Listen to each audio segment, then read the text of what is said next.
Hey y'all, Barley here, and it's time for episode 3 of On Air Heavy Metal.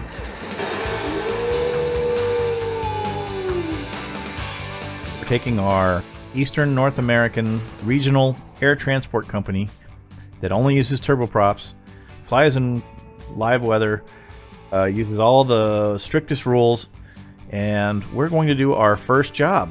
We did our check ride in the last episode, and the DPE awarded us our rating so we can fly single engine turboprop land. So now we can take our 208 from where we leased it from with 6 first class passengers down back to our home base of RDU. For that, we will get $20,780. Must be flown by a human. We get 1,000 XP. That will be enough to take us to the next level. Give us 2 skill points so we can do the passenger license.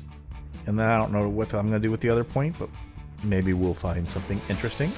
And that'll be this episode, this flight. Now, during the flight, well, not even during the flight, starting before the flight, this time I'm going to show you the flight planning that I do for every flight.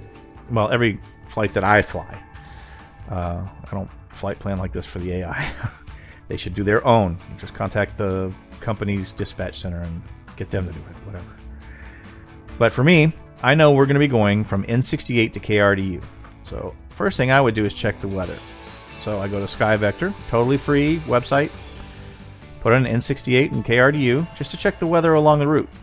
So we can see that everything around here is clear skies, winds are 3 knots, 050 at 3. You know, there's nothing in here to. Weather looks good at the origin. And everything here is clear with winds, 0 knot winds at the destination. So, and en route, all greens all along the way. There are no SIGMETs, nothing. There's just all the mess is apparently over here somewhere. But nothing for us, so I don't have any weather to worry about. Next, I'm going to go into SimBrief, also free. You do have to create a Navigraph account, but you do not have to buy a subscription if you don't want one. Just means you'll have older navigation data.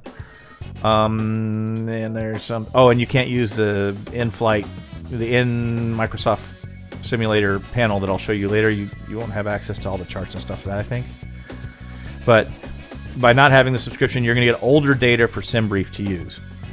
So SimBrief is basically it's a dispatching tool. So we're going to do new flight somewhere. Let's edit flight. New flight. They just changed they updated it, did a whole new layout. So I'm a little. We're going to go from N68 to KRDU. We are flying 28B. You know, it's such a beautiful day. You're going to pick like Charlotte or something, aren't you? And I'm going to tell you no. Winston-Salem. Yeah, no, we'll just use something closer. Honestly, we don't need an alternate on a day like today, but fine, we'll take KBUI. It's a little closer anyway. Let's see. That is correct. Cruise profile, yes. Don't care about the rest of that. No contingency fuel. It's a beautiful day. 30 minutes is fine. We'll probably fly this VFR, honestly. I may just tell it, no, I want to go direct. But anyway, we'll figure that out in a second. Because there's no reason to go IFR, just for a short flight like this, I don't need it. No extra fuel. Passengers, we have 6. Cargo, let's check. None, it is. And okay, so we're self-preparing a flight, so we click on the little aircraft. It's the only airplane that's here, so we are going to use that. So yeah, we do have 516. See, this is why I went here. We have 516 pounds of cargo and 6 passengers. So freight is 516. You don't need to put in 0 fuel weight. It'll calculate that. And then it says it doesn't have any other routes to show, but you can tell it that I just want to do DCT RDU. Oop. Analyze route. There we go. Now just basically VFR. Anything I forgot? Blah blah blah. Departure runway 6. That makes sense. I think that's everything that I can think about. So let's generate the flight. And when I pick that aircraft out of this list, it's because I have saved them, all these airframes, with certain values that I have, you know, I've flown them a lot, so I've seen that, hey, basically this has a fuel factor of M09 -9. It makes SimBrief more accurate in how much fuel I need for the flight. So let's generate it.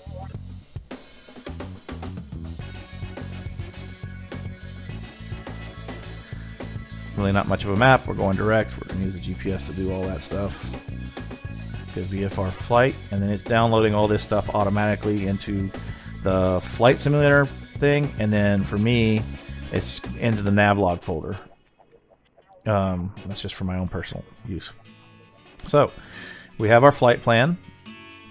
It's in a place where the flight simulator can get to it. So we can go here, hit space twice, load from PC, and we want to do that one. There it is. Coming from here, and again, you do not want to start on the runway. It will always, Microsoft or the flight sim will always try to start you on the runway, and you don't want that. So you have to zoom in until you can see, and I think it was parking 2, yeah. There we go. Make sure it didn't screw up our lovely straight direct path and give us it did give us an arrival. We're doing VFR, click that. Direct.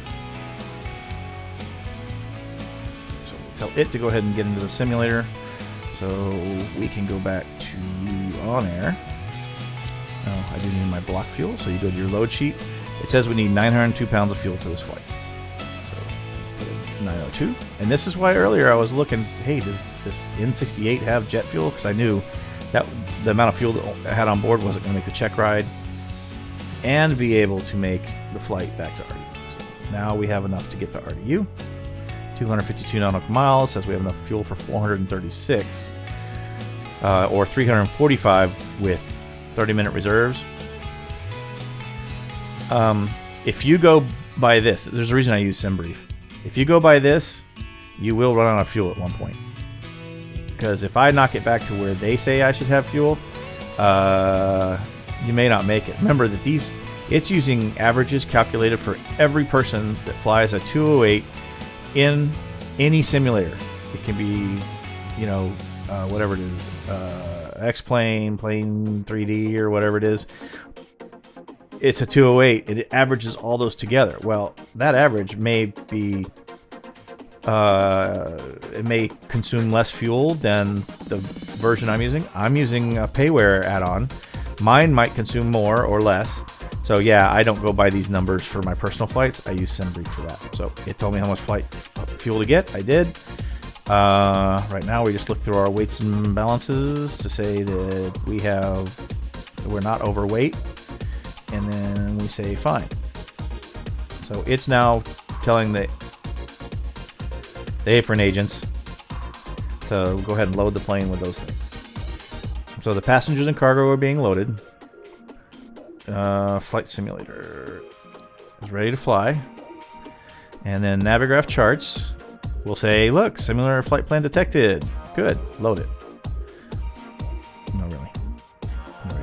And this is Navigraph, and this is the in-game panel. Okay, so it has loaded these, and I don't know what we're going to get at RDU with no wind. I bet they're landing 2-3 right, but we'll listen to Addis when we get closer.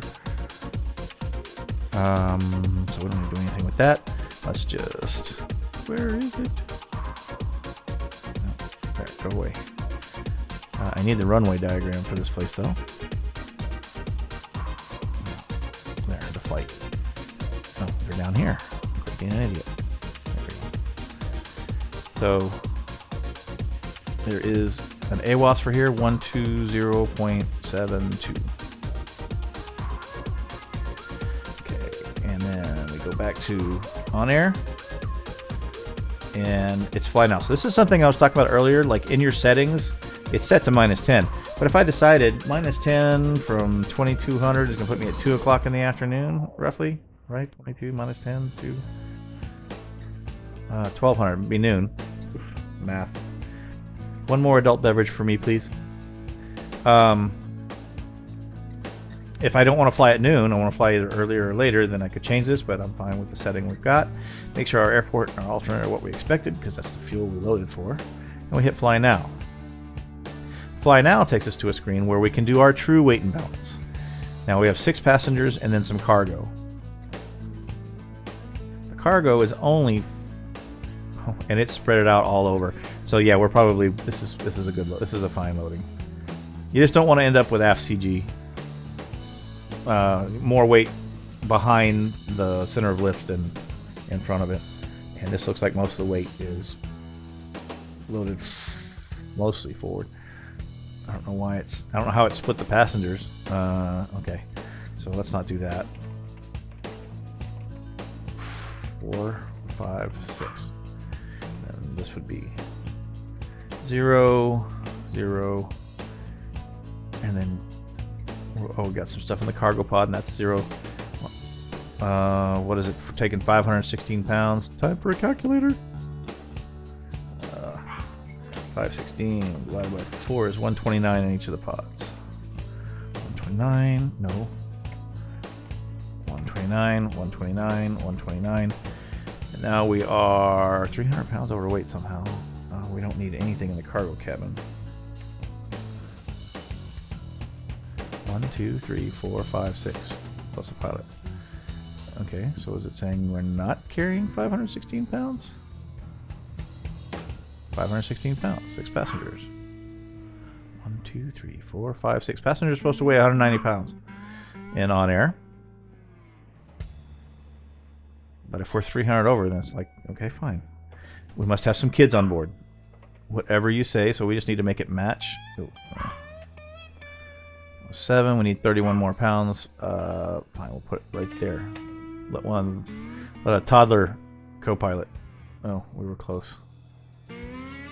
38 minus 7. 24. You happy? There. It'll light up to tell you got it all right. But now we're nice and balanced. On the center of gravity, center of lift. And we can start tracking. We'll wait for us to see the green light. Then we go in the simulator. And we start our pre-flight. Alright, alright, alright. So this is where we're going to break away from the flight portion. And I'll show you any portions where I do on-air stuff in cruise. I don't think I do any in this flight. I don't remember. I did the flight yesterday and the whole day. And there was a whole day of work, so who knows.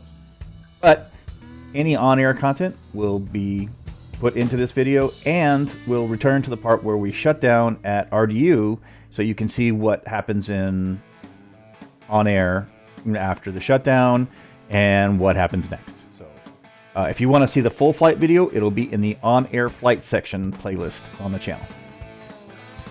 There we go. I think we are done. All right, let's turn off the engine. Engine off, time logged. The flight is finished. It has been monitored by Yay, OnAir. level 2. Get excited. So for those of you who are just watching the flight for the simulator part, I'm using OnAir to decide what flights I fly. And I started a brand new playthrough, so that's part of it. There's a whole playlist that goes through the OnAir stuff and what we're doing, but eh. So that's done. Now we need to do... Microsoft. Of course. Doesn't let you turn off the battery. You turn off the avionics and you can't get to the battery switch, so we'll just continue. Turn it off. Okay, so now everything's down. Wow. Holy stutter. Turn that off, and now we can leave. Not that way. Yes, that way. Let me make sure in OnAir I have... Alright, we'll see if I forgot something. So... all of the bonuses, that's good. Show flight record. This is what I was trying to show you guys earlier, but I hit OK instead of show flight record. If you go to statistics, it'll show you if there were any issues. All rules respected, that's right. IMC at landing, no it wasn't. But thanks for the 5%. That was as freaking VFR as you ever get. That's blue skies, no wind, except for the weird call of 21 knots. Yeah. Okay, thanks for the bonus. So I got smooth for my landing rate. Cool. So now we have some cash, at least, so we're not like on the edge of going, well, completely broke right away. And we have skill points to spend. So we go here. And like I said, we're going to spend it on passenger license and hiring. Because we got to get big.